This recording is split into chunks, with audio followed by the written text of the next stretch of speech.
अगर आपके घर में पैसा आता तो है, लेकिन टिकता नहीं, कमाई है, लेकिन बचत नहीं, तो जरा रुकिए, क्योंकि समस्या आपकी मेहनत में नहीं, ऊर्जा के प्रवाह में है। और आज मैं आपको बताने वाला हूं वो 3 पौधे जिनके होते हुए घर में धन की कमी महसूस ही नहीं होती। लेकिन ध्यान दीजिए, मैं कोई चमत्कार नहीं बता रहा, मैं वो बात बता रहा हूं जो शास्त्र, वास्तु और अनुभव तीनों कहते हैं। पहला पौधा, तुलसी। आपने तुलसी हर घर में देखी होगी, लेकिन 90% लोग इसका असली कारण नहीं जानते। शास्त्र कहते हैं जहां तुलसी है वहां लक्ष्मी का वास स्वयं होने लगता है। क्यों? क्योंकि तुलसी घर की नकारात्मक ऊर्जा सबसे पहले सोख लेती है, और जहां नकारात्मकता कम होती है वहां धन रुकना शुरू करता है। लेकिन ध्यान रखिए, सूखी तुलसी गरीबी नहीं, अव्यवस्था का संकेत होती है। इसलिए तुलसी का ध्यान रखना लक्ष्मी का सम्मान है। दूसरा पौधा, केला। अब यह बहुत कम लोग जानते हैं।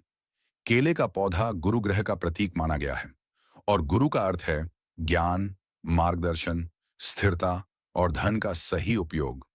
जिस घर में केले का पौधा होता है वहां पैसा अचानक नहीं उड़ता, फालतू खर्च कम होते हैं, गलत फैसले घटते हैं।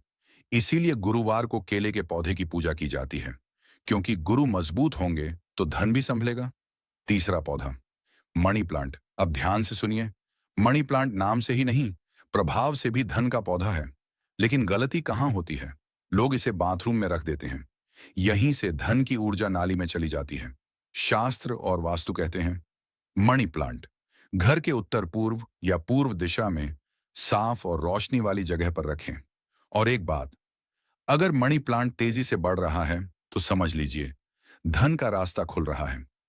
अब असली रहस्य सुनिए, पौधे सिर्फ सजावट नहीं होते, वे आपके घर की सोच को दर्शाते हैं। सूखे पौधे, रुकी हुई सोच, हरे भरे पौधे, चलती हुई ऊर्जा, और जहां ऊर्जा चलती है वहां पैसा रुकता है।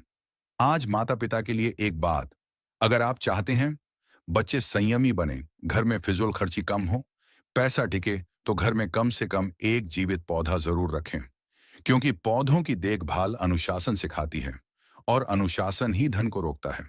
अंत में एक सच्ची बात, धन उन्हीं घरों में टिकता है जहां से प्रकृति का सम्मान होता है, ऊर्जा को समझा जाता है और चीजों की कद्र होती है। और यही ये 3 पौधे आपको सिखाते हैं। अगर यह ज्ञान आपको सही लगा हो, वीडियो को लाइक करें और चैनल को सब्सक्राइब करना न भूलें। और कमेंट में सिर्फ इतना लिखिए, ओम श्री महालक्ष्मी।